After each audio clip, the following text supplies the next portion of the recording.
dólar já deveria ter baixado para a faixa de R$ 5,00. É o que esperavam os analistas do mercado financeiro.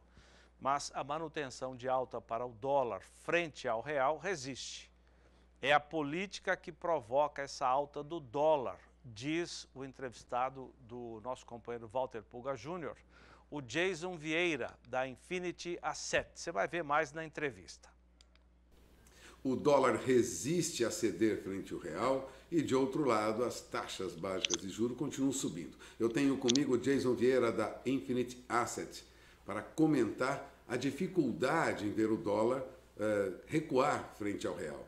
Obrigado por ter aceito o convite. Jason, explique, por favor, por que o dólar não cede como a princípio esperávamos.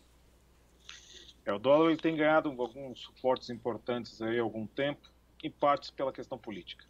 Nós teríamos motivo para esse dólar cair, inclusive ele cedeu bastante a partir do momento em que o Banco Central, de certa maneira, aumentou a expectativa em relação a elevações de juros. Isso foi ali a partir de março, ele conseguiu derrubar esse dólar para muito próximo de 5. Esse processo conseguiu perdurar por algum tempo, mas aí vem a questão política. O prêmio de política está embutido no câmbio.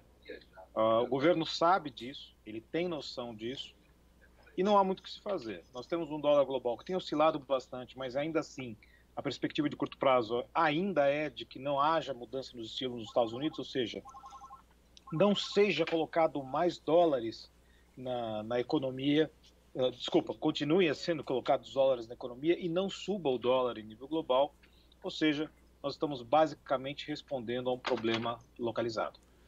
E a taxa de juros, ela influencia nesse mercado de câmbio? Porque a taxa Selic subiu mais um pouco, como era esperado, aliás. E já se fala até o final do ano, perto de 8%.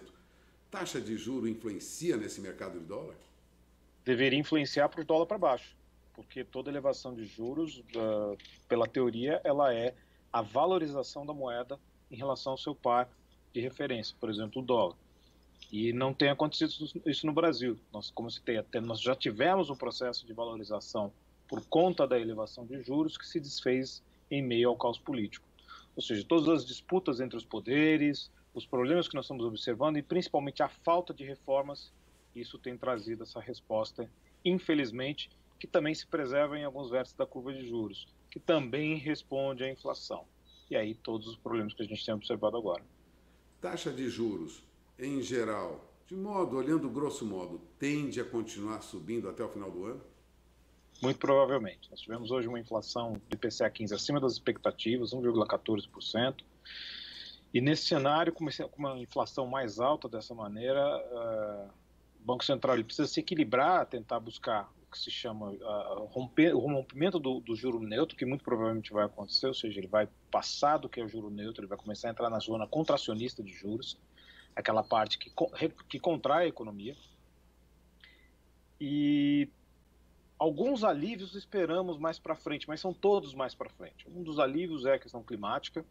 Nós já estamos aí analisando vários dados, várias agências climáticas diferentes estão indicando mais ou menos a mesma coisa, ou seja, que a partir de outubro a situação pluviométrica começa a ficar melhor, ou seja, o último trimestre do ano pode ser que melhore nesse sentido. Isso vai ajudar a alimentação, vai ajudar a habitação, que é a energia elétrica, e neste contexto você tem um alívio de uma parcela significativa da inflação.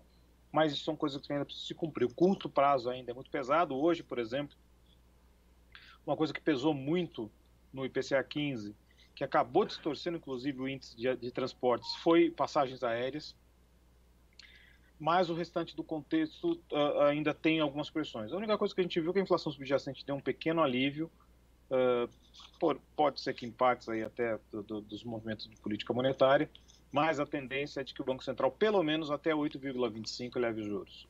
Bom, você acaba de ouvir Jason Vieira, da Infinity Asset. Obrigado mais uma vez, Jason. Obrigado, até a próxima.